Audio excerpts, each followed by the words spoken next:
Hey everyone, welcome to Rev It Up with Earl Garnet. I'm your host, Earl Garnet. Rev it up, rev it up, rev it up, rev it up, rev it up, rev it up, rev it up, rev it up, rev it up, rev it up, rev it up, rev it up, now baby, rev it up. Welcome to another episode of Rev It Up with Earl Garnet. Besides doing this show, I also play in a rock and roll band called the High Strung Downers, but my bread and butter comes from a renovation company I got. So my next guest has a super cool 2014 Stingray Corvette, and coincidentally he also owes the company money in unpaid extras. So with that, let's bring him in. Come on in, Ryder. I'm not sure, I don't want to come in right now. Ryder, welcome to the show. Thanks so much for coming. Thanks, Earl. We'll get to your extras bill in a bit, but let's first talk about your car. Tell us what exactly your car is. It's a 2014 Stingray Corvette. It's a 6.2 liter, 455 horsepower. I think the stats say it goes from 0 to 60 in 3.8, but I haven't timed it yet. So yeah, it'd be pretty good to do 3.8. Also, this one of the reasons I wanted to have this car on the show is it's an outstanding performer. As much as I love my GT500, and I do, I really would like to have a canyon carver, and a car like this is perfect for that type of handling and going around fast corners. Also, like I was on Kijiji today, and you can pick up one second-hand one with low kilometers, like 60 grand. So that's a hell of a bargain, right? So anyways, why don't you tell us why you decided to get this car? What made you buy this car? Well, that's a little bit of a long story. Okay. It probably goes back to starting with my brother-in-law. He works for GM, and he and I have always really liked the Corvettes, and kind of followed the model lines through the different years, and he kept pushing brochures and sending me pictures of the upcoming Corvette. Yeah, we were all very excited about the C7 coming out, that's for sure. But I'm a little bit more practical, and I kept saying, no, I can't spend 75 grand on a car, which is what it was at the time. And And so I kept saying no, and I pretty much decided that I wasn't going to do it. Yeah. And then, you know, behind the scenes, all this was going on, and I had a good buddy of mine that I'd worked with for probably about 15 years. And he had been traveling in the fall of 13, I guess it was. Yeah. And kind of came back and had some immune system disorder kind of attack. Really? Yeah. Oh, jeez. And he was in our boss's office in January and kind of fainted. Yeah. And so we brought in an ambulance and everything and took him out on a stretcher, and he seemed to be doing okay. Yeah. And you know, we kept week after week, you know, how's Ryan doing? How's he doing? And you know, next thing we know, we're hearing that, you know, he might be getting better. Yeah. And then I think it was like 2.5, 3 months later, you know, we were hearing that Ryan passed away. Oh man, I was sorry to hear that. And yeah, and that, you know, he was 47 at the time, basically my age.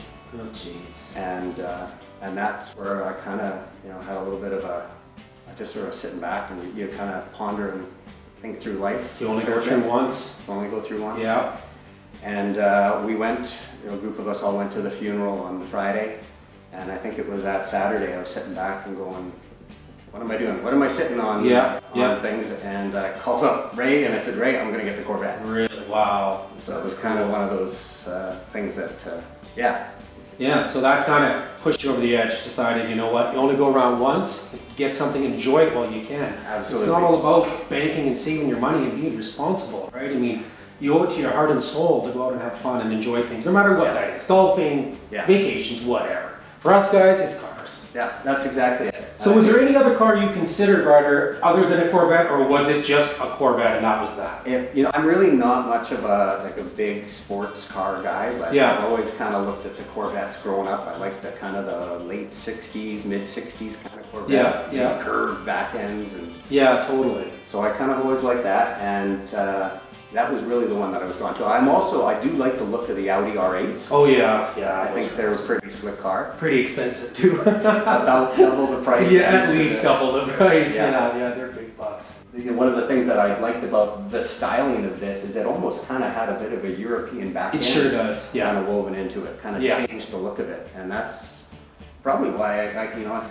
It was one of the reasons I kept looking at this one. Absolutely. Yeah. Well, I mean, the one thing I love about the American car manufacturers is they're putting out hell of a bargain cars out there for performance numbers for a third of the cost of some of the European exotics. Yeah. And also, this car is a manual. Thank you for that. Yeah. I mean, a lot of the European supercars you can't even get a standard transmission anymore. Yeah. Which, you know what, I get that the automatics are faster now, easier to drive, all of that, but so what? This is a driver's car, and when you're driving and going through the gears and practicing your heel-toe shifting and that, it's a skill level, and it's absolutely way more fun than an automatic in my opinion. Absolutely. I grew up with a standard. It was my first car, and I've always wanted one. I even got a standard Ford Explorer years ago. Nice. I just needed to shift. Nice, nice. Yeah. So you've had this car for, I guess, going on 3 years? 3 years, yeah. Really? Yeah. Wow. And how do you feel about it 3 years later? I don't know if it's, you know, the background story for why I bought it, but every time I get into this car, I have a bit of a smile. Really? See, that means you bought the right one. Yeah. Because I went through a handful of cars when I first got back into this hobby in 2012 that were awesome. And I really loved them. But to be honest, after, you know, a year, they just became a car. It wasn't exciting me. And that's precisely why I ended up getting the GT500, because I can relate to how you feel. Every time I get in that car, you put a smile on your face and you're excited to drive it, right? Yeah. Who cares where you're going, right? So very cool. Can you tell us what color this is? What is this color called? Yeah, this is a bit of a funky color. It's called Night Race Blue. And I don't know what the camera has it looking like right now, but it's supposed to be kind of a dark blue, but it also has a black kind of look in certain lights, and then even others it looks like a deep purple. So it's got kind of nuances to that. I like that in a way. Very cool. Well, with that, I think we should take her outside and get some better shots of it.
On the way down here, Ryder was telling me that he factory ordered this car. Is that correct? It is, it is. I don't know if you've ever had a chance to factory order a car, but it's a very fun experience. Why don't you tell us about it? Well, by the time I decided I was actually going to buy the car, I checked around and there wasn't anything available here in Calgary. Yeah, yeah. So I called my brother-in-law again and said, hey, can you help me out? Yeah. And he goes, I don't know if it's going to be able to help you out here, but he goes, let me go talk to God. Who's God? So God's his buddy down the hallway, who happens to be the North American distribution manager for all of GM. So he had all the say. Had some say, and he calls me back within about a half an hour, and he goes, so guess where the #1 selling Corvette and Camaro dealership is in all of North America? Where is that? Sherwood Park. Oh, oil workers. All the oil workers getting their hot rods. So they had just sold something like their 42nd Corvette. Wow. And had been bonused with another 6. So they're allocated 6 more. 6 more, just because they were the top seller. Wow. And he said if you call them today, you might get one. Yeah, yeah. So it's the first time I've ever bought a car without, never mind sitting in it or driving it, and they're like seen it. See, that's dedication. So, but it did allow me to do a factory order, and I got to pick all my colors and had a little bit of fun with that. Very cool. I understand there was a time crunch getting it. There was. So again, once I let the family know that I was getting this, my daughter said, do you think you could get it in time for my grade 9 grad is what it was. Yeah. And so I called up Ray again, and I said, hey, Isabel wants to know if she can get a ride into grad. And he goes, we're on it. And so he threw the challenge out to the boys in the system, and they made it happen. They helped move things along. And you got it on time? Just. It arrived in Edmonton on Wednesday. The grad's on Friday. They had to do the undercoating and everything that they had to do, so I flew up there Friday morning, took a cab over to the dealership and did all the paperwork, and I was on the road back and got back here in time for noon and took her to the grad at 1. Right down to the wire. Right on the wire. Very cool, very cool. Well, with that, I say we take it for a ride. Jeez, you just feel how well it turns, eh? Like effortlessly. yeah. Yeah, This is awesome. When you want to change lanes or something like it's just like, This like, is awesome. it almost feels like a go-kart in a way. Yeah. Just kind of zip. Now you got me all worried about stalling. I can see it's the engage point. It's hard to feel. You can see like this where Kieran was struggling with it a little bit. I can see that. Until you figure it out, and then you figure it out, and then you're good. Yeah. So what's your favorite thing about this car? In terms of the driving side of Sure, it, like yeah. so, like there's one the way it feels, but like it's kind of like what we were talking about before. When you're going along and you get behind somebody and you're doing like 60, 70, 80, and it's 100, 110. Just the feel of like zoom, zoom, zoom. Yeah, you can like just fly by. Like when you punch on it. Like you're in fifth. You don't need to be in fifth right now from a torque standpoint. Which is what you'll find out is because if you step on it now, it's not quite there. No. But if you put it back into fourth and you step on it, it's there. It's there. The only thing I don't like about it is I don't get to drive it 12 months a year. Yeah, that's a good answer. Yeah, putting it away every October is, October, November. But then, there's a couple of times in the winter I'll go and I'll just sit in the car, I'll pull off the wrap, sit in it, just to feel it. See, that's why you need to have a garage like mine. Because you can go out there and hang out and look at the car.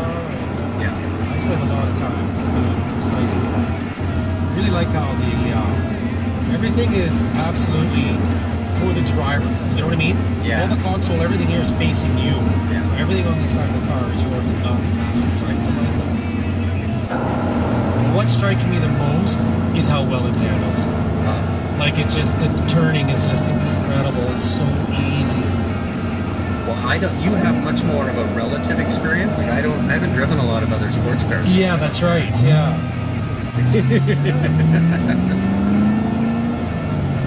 Now, just give it here if you want.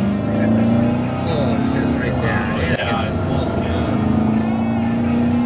See, when I drove that GT350, I kept short shifting, and the guy selling it was like, "Don't change gears yet. It goes to 8250, right?" So the motor would be just screaming. So you're good. Like even now, like you don't need to shift. No, you don't. And you just feel it. That the power is there, right? Oh yeah, it feels wonderful.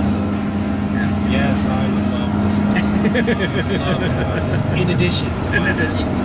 That's where the problem is.